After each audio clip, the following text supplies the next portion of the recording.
doing? We are in our home, you know, just working with our laptops, just going out for groceries. Everything is closed except supermarkets and pharmacies. So we're just trying to Basically, hold on there. This is the new normal. But well, thank you so much for joining us on Women's Day. We're very excited to have you. I'm very excited to have you because I'm a big fan of Cinewax and a big fan of what you're doing for the diaspora and for the African continent in general and how you're promoting African cultures through your company. But I know a little bit already about you, but I really want you to tell more about your journey, about your story, because it's been a long journey for you, I guess, to go through this kind of passion and try to make it a sustainable model out of it. So please tell us more about you yourself, Jean, and how you came up with the idea of your company and how it grew over the years. We're very excited to hear about that. all right. Thank you for having me, and happy International Women's Day to everybody. And yeah, it's a special day, and it's particular for me because for Cinewax, I had a lot of women helping me and still helping me, supporting the project, supporting us, and supporting my vision. And I can say I just made a post. I was saying that, yeah, without them, I wouldn't be the man I am today, because really I got a lot of support from women, and I think in terms of engagement, especially for new ideas, supporting community projects, you know, women are really here. Where are the men? I'm sorry for the men, but where are you guys? I'm just working mostly with women today, and also in the cinema, I think there's a lot of women too, which is interesting because you can also have another eye on the films, on what's happening. But well, we can talk about that later. Like It's a the whole gender new subject. equality. Yeah, it's a all new subject. But anyways, yeah, Cinewax is a long story. So long story short, I created Cinewax as a charity in 2015.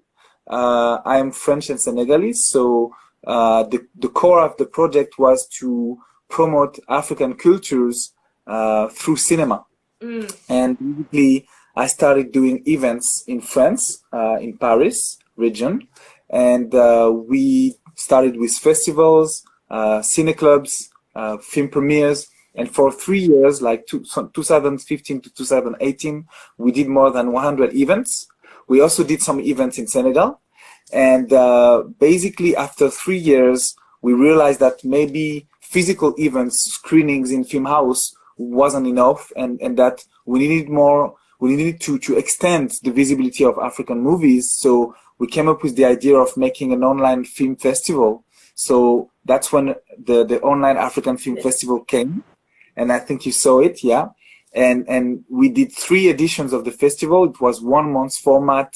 1 month during this month you could find 30 films from different African regions, all type of films, and it was translated in 3 languages. I mean, we had big views already, and we also did several events in many cities like London, Paris, Brussels, Abidjan, Cairo, sorry, many cities, even San Francisco, and this was just for this festival. And after all these years, we realized that the project was actually could be bigger, and we created last year we created the platform as it is today, like a whole new range, an online platform available worldwide all year long. And this was due to the fact that I think it's your next question, but it was due to what happened during the COVID for us. So yes. We realized it was an opportunity to get bigger. Well, that's very exciting. But yeah, that's definitely one of my next questions about the COVID and how it impacted your business and how you managed to kind of go around it. It's very important for all the entrepreneurs we see with Melanin Capital. They've been severely hit, and when you are on a market that is already not getting a lot of funding or support, then COVID-19 is completely destroying your business. So how did you go around it, and how did you manage to overcome this challenge?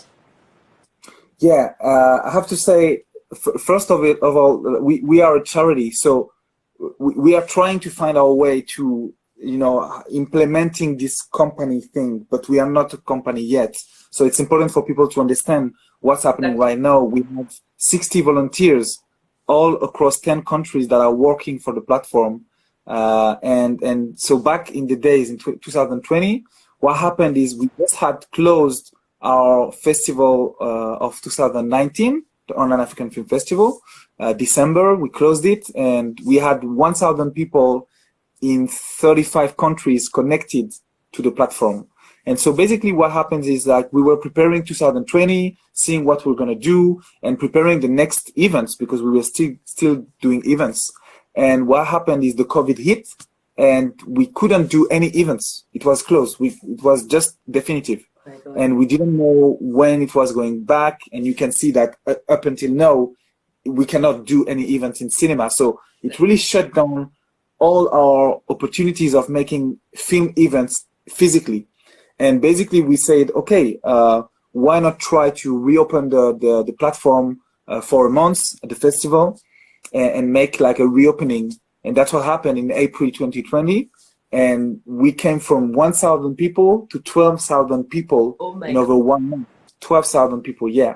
And in not only 12,000, but also in 100 countries, sorry. So basically we had much more people online. And this was due to the fact that one of the movie we had selected, Dalinyaro, by Lula Ali Ismail, yes, was kind of very liked by people. And it got through the Somalian diaspora, you know, and it's actually one of the biggest diaspora in the world. You have people in Sweden, you have people in UK, in US, in Africa, also Ethiopian people, and we got a lot of reaction from that, and we decided that, yeah, okay, if one film can do that, what about 30 films, you know? And it's just a question of having more time. That's so exciting. So, I mean, you are the another entrepreneur that tells us how COVID somehow, at least in terms of business and projects, it can help to basically come to a next level thanks to digitization, and you get another scale globally, and that is very interesting. But it's very, I think I want to dig more also on your foundation side, because I guess at some point you want to also be kind of a social business. So kind of, I mean, maybe it's an assumption on my side, but just to generate that kind of revenues, but at the same time also continue with this social mission. How do you plan to do that, basically? Are you here? Oh, sorry. I'm sorry, my connection.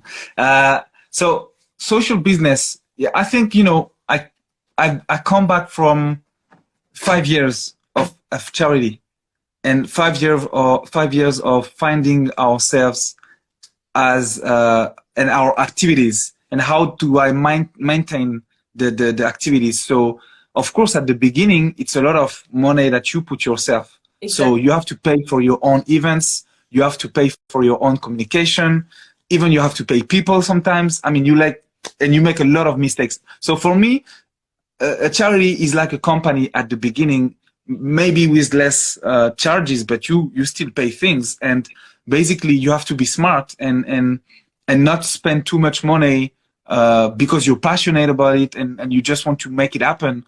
But sometimes there's better ways to do that.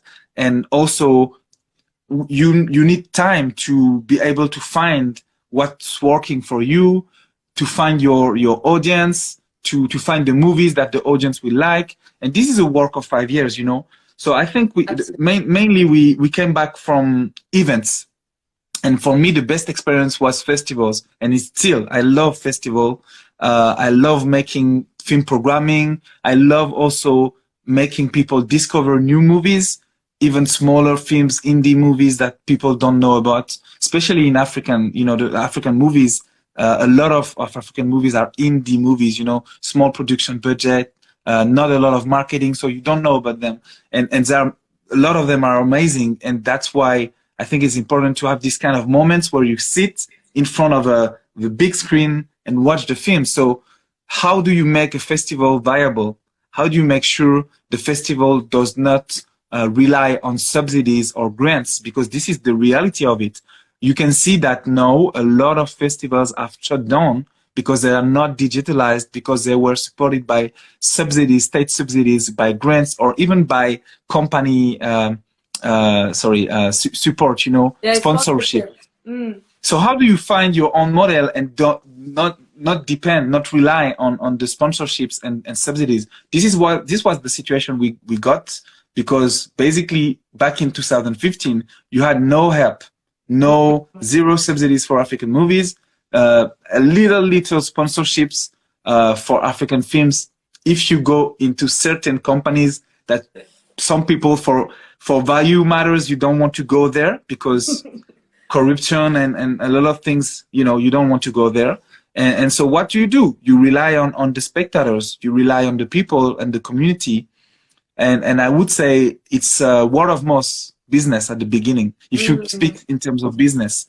And so now we went from this, trying to find our way, the way of doing our own events. And at the beginning, you know, the first years, the event was not profitable. Okay. I can say that the first year, the first six events, just six, Cine Club I made, I spent 6,000 euro. So it was 1,000 euro per event. And it was all the cost, you know, the film cost, the communication cost, everything, you know. But I didn't know, you know, I was just starting. And basically we got in return 2,000 euro. So you have to spend that money. Yeah, and you have to get that, you know? Yeah. And even the festival, when we launched the first version of the festival, OAFF, Online African Film Festival, we spent 16,000 euro. Wow. And this was all self-funded by what we had before, the money we had before from our events, but we lost and we only got back 3,000. This was the first edition, and this actually got us kind of trouble for the next years, because after we couldn't invest and do better. But then the second edition, we did it with only 1,000 euro pre-investment, and we got 10,000 euro in total events plus tickets online. So you see, you can find your model, even if it's small. And this is why it's important that people, when they do something, it might be a charity or it might be a company, you need to find your model and sustain it at the very beginning if you can. Yeah, so you would recommend to basically like put your own resources first to just test and get the results before even going for subsidies, money, or like what actually was your experience? Did you try to go for sponsorship and investors? Did you try to knock on doors and you're like, well, just a lot of refusals? So my story is a bit funny because, you know, I'm not an entrepreneur. I was not born an entrepreneur. I did law studies. Okay. And I wasn't really interested into law. I didn't want to become a lawyer, so I quit law and I decided to launch Cinewax while I was doing my law degree.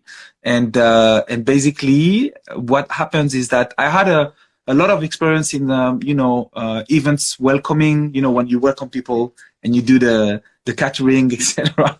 Like a waiter or